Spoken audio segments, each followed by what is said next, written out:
Halo Sobat Feng Shui semua, kembali lagi dengan saya Kang Singhuat selaku praktisi Feng Shui.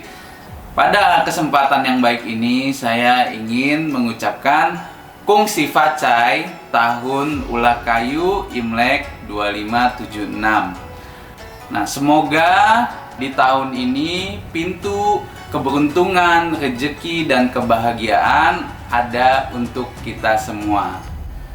Nah, bagi yang ingin mengetahui dan menyimak apa dan bagaimana fenomena yang akan terjadi di tahun Ular Kayu beserta kiat-kiatnya untuk melewati tahun depan dengan baik, simak terus video ini.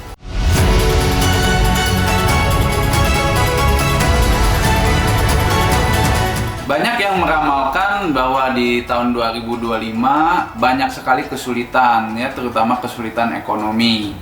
Maka saran-saran yang bermunculan adalah hal-hal yang biasanya suka kita dengar, ya. Tidak boleh berinvestasi terlalu berani, ya. Hindari hal-hal yang bersifat banyak perubahan yang drastis, ya, contohnya bangun rumah, pindah usaha. Jadi hal-hal seperti itu dianggap kurang tepat di tahun 2025. Ya, tapi karena saya sebagai praktisi Feng Shui, saya juga menilai dengan metode Feng Shui yang berbeda. Ya, metode yang saya pakai adalah metode 12 cabang bumi dan yin yang 5 unsur. Ya, berdasarkan metode yang tadi saya sebutkan, ya tentu saya bisa simpulkan bahwa di tahun Ular Kayu ini akan banyak inovasi-inovasi baru di bidang bisnis, peluang-peluang baru, tapi juga dengan tantangannya yang tersendiri. Jadi kenapa bisa disimpulkan seperti ini? Karena di tahun Ular Kayu, ya, maka kita lihat cewek ular tersendiri itu membawa unsur api, ya, dimana unsur api melambangkan karakter, logika, semangat, dan juga haus akan ilmu.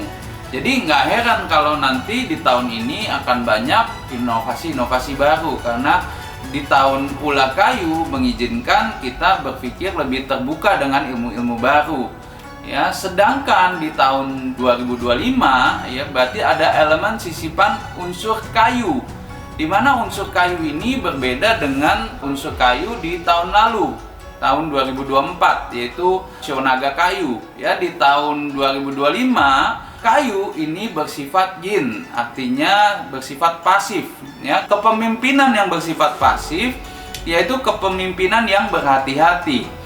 Jadi jangan heran meskipun inovasi begitu banyak, pengusaha-pengusaha akan banyak melakukan manuver-manuvernya, strategi-strateginya itu dengan hati-hati dan di bawah radar, ya, tidak mudah dibaca oleh lawannya, seperti itu. Jadi fenomena tersebut akan marak di tahun Ular Kayu.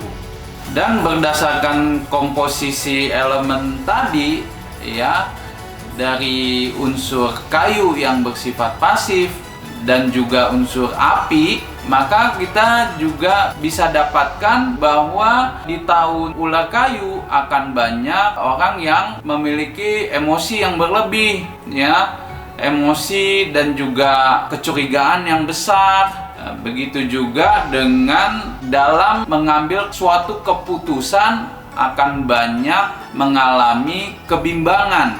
Ya, jadi hal yang seperti itu tentu harus kita tanggulangi untuk punya tahun yang baik sebagai pengusaha. Selain itu juga pengusaha harus membekali dirinya dengan karakter yang tepat di tahun Ular Kayu. Seperti yang kita udah tahu sendiri, Ular Kayu itu syarat dengan emosi yang tinggi. Ya, begitu juga dengan tipu muslihat atau strategi, ya, artinya perang strategi di tahun Ular Kayu. Ya, banyak seperti fenomena pembokongan atau saling tidak percaya sesama rekan. Ya, jadi bagaimana cara kita menanggulangi ini semua? Tentunya dengan unsur-unsur yang bisa menyeimbangkan karakter kita, ya. Nomor satu tentunya kita harus punya karakter unsur air, yaitu lemah lembut, ya, berperasaan dan mempunyai insting yang kuat.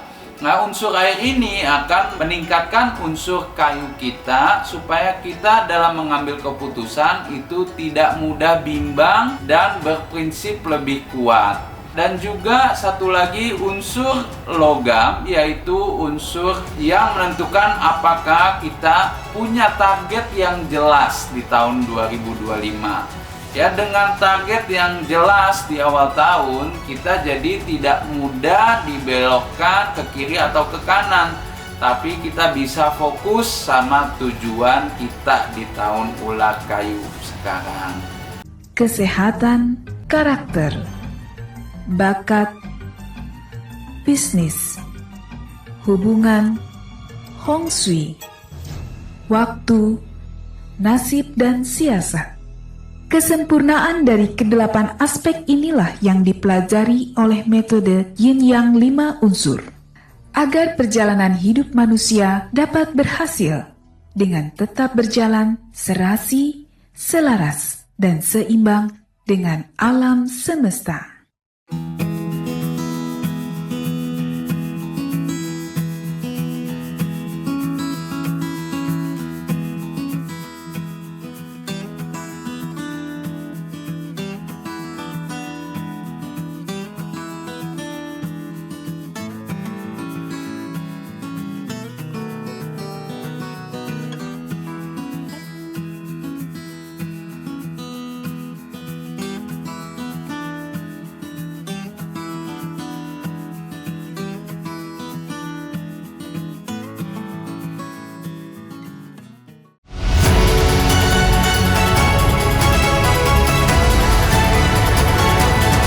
Jadi fenomena di tahun ular kayu udah saya jelaskan ya. Tentunya juga kita pengen tahu bisnis apa yang menjadi peluang paling besar atau bisnis apa yang memiliki penurunan ya nilai.